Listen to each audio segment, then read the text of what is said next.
কখনো কি এমন হয়েছে যে প্রথম প্রেমের স্মৃতিটা আপনাকে কষ্ট তো দেয়, কিন্তু সেই কষ্টটাই আপনাকে সামনে এগিয়ে যাওয়ার শক্তিও যোগায়?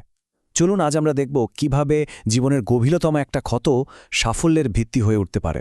ভাবুন তো, কি হবে যদি আপনার প্রথম প্রেমটাই আপনাকে জীবনের সবচেয়ে বড় ক্ষতটা দিয়ে যায়? মানে এমন একটা ব্যথা যা আপনাকে ভেতর থেকে একদম ভেঙে ছুড়ে দেয়। কিন্তু জানেন, ঠিক সেই ব্যথাটাই আবার আপনার ভেতরে সাফল্যের শিখরে পৌঁছানোর আগুনটাও জ্বালিয়ে দেয়।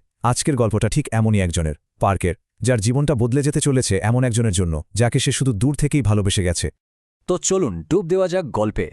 এর শুরুটা হচ্ছে একটা লেকচার হল থেকে, যেখানে একটা নীরব একতরফা ভালোবাসা জন্ম নিচ্ছিল। আমাদের গল্পের নায়ক পার্ক, সে পুরো লেকচারটা ক্লাসের দিকে না, শুধু সোয়ুনের দিকেই তাকিয়ে কাটায়। আর একদিন হঠাৎ করেই পার্ক দেখে যে সে সোয়ুনের সাথে একই বাসে। ব্যাস, হার্টবিট তো একদম রকেটের গতিতে। ওর মনে হতে থাকে হয়তো হয়তো এটাই সেই প্রেমের শুরু, যার স্বপ্ন সে সবসময় দেখত। আসলে পার্ক তার পাড়ায় সোয়ুনের মতো এত সুন্দর মেয়ে আগে কখনো দেখেইনি। সোয়ুনের উপস্থিতি ওকে এতটাই মুগ্ধ করে রেখেছিল যে ওর কৌতূহল আর ভালো লাগা যেন আকাশ ছুঁয়ে যাচ্ছিল। কিন্তু এই মুগ্ধতার পথে সবচেয়ে বড় বাধাটা ছিল অন্য কেউ না, সে নিজেই। পার্কের মারাত্মক লাজুক স্বভাব। ওর বন্ধু নাবুক ওকে বেশ কিছু কাজের পরামর্শ দেয়, বলে, দোস্ত, কনফিডেন্স বাড়া, নিজের গ্রুমিংয়ের দিকে একটু নজর দে। কিন্তু পার্কের জন্য এই পরামর্শগুলো মানাটা ছিল, বলতে পারেন, পাহাড় ডিঙানোর মতো কঠিন একটা চ্যালেঞ্জ, যা ওকে আরও বেশি হতাশ করে তুলত। ব্যাপারটা হচ্ছে কি, পার্কের এই লাজুক স্বভাবের শিকড়টা কিন্তু ওর ছোটবেলায়। ওর মা ওকে সবসময় খুব দায়িত্বশীল আর সংযত হতে শিখিয়েছিলেন। আর এই কারণেই বড় হয়ে নিজের মনের কথা বলা বা কোনো কিছুতে উদ্যোগ নেওয়াটা ওর জন্য খুব কঠিন একটা কাজ হয়ে দাঁড়িয়েছিল। তো নাবুকের সাথে এক রাতে আড্ডা দেওয়ার পর বন্ধুর দেওয়া অনেক কথার মধ্যে ওর মাথায় শুধু একটাই কথা ঘুরপাক খাচ্ছিল, আত্মবিশ্বাসী হও। আর ঠিক তখনই দেখুন ভাগ্য কি খেলাটা খেলল। তাদের দুজনের কথা বলার জন্য একটা সুযোগ তৈরি হয়ে গেল।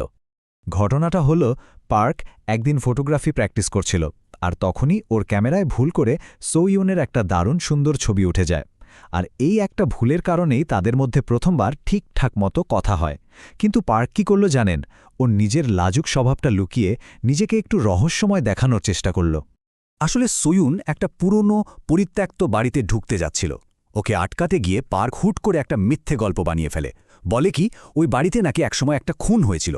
ওর প্ল্যান ছিল সোয়ুন ভয় পাবে আর ও ওর এই রহস্যময় ইমেজটা ধরে রাখতে পারবে। কিন্তু সোয়ুনের উত্তরটা ছিল একদম অপ্রত্যাশিত। ও ভয় তো পেলই না, উল্টো বলল যে যদি জায়গাটার অতীত এতই অন্ধকার হয়, তাহলে ও সেটাকে সৌন্দর্য আর উষ্ণতা দিয়ে ভরিয়ে তুলতে চায়। সোয়ুনের এই কথাটা শুনে পার্ক তো একেবারে থ।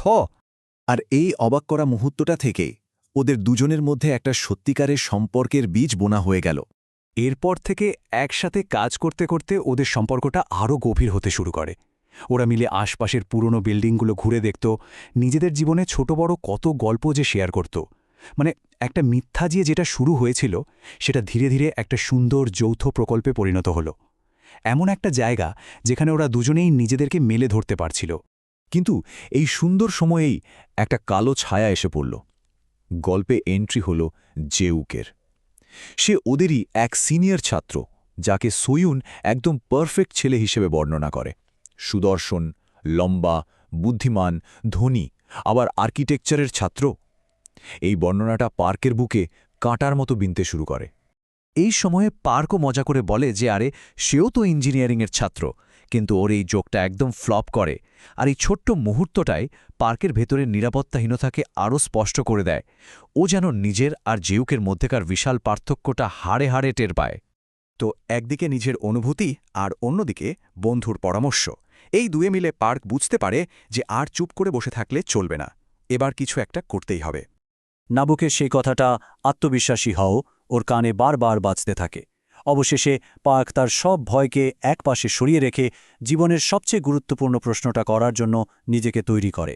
আর তারপর বুক ভরা আশা আর একরাশ উত্তেজনা নিয়ে সে সোয়ুংকে জিজ্ঞেস করেই ফেলে, গরমের ছুটির শুরুতে ওরা ডেটে যেতে পারে কিনা।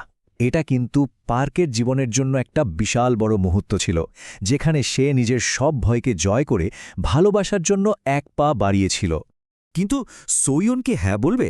এই একটা হ্যাঁ বা নায়ের ওপরেই কিন্তু নির্ভর করছে পার্কের জীবনের সবচেয়ে বড় আনন্দ অথবা তার প্রথম এবং সবচেয়ে গভীরতম হার্টব্রেকের শুরুটা।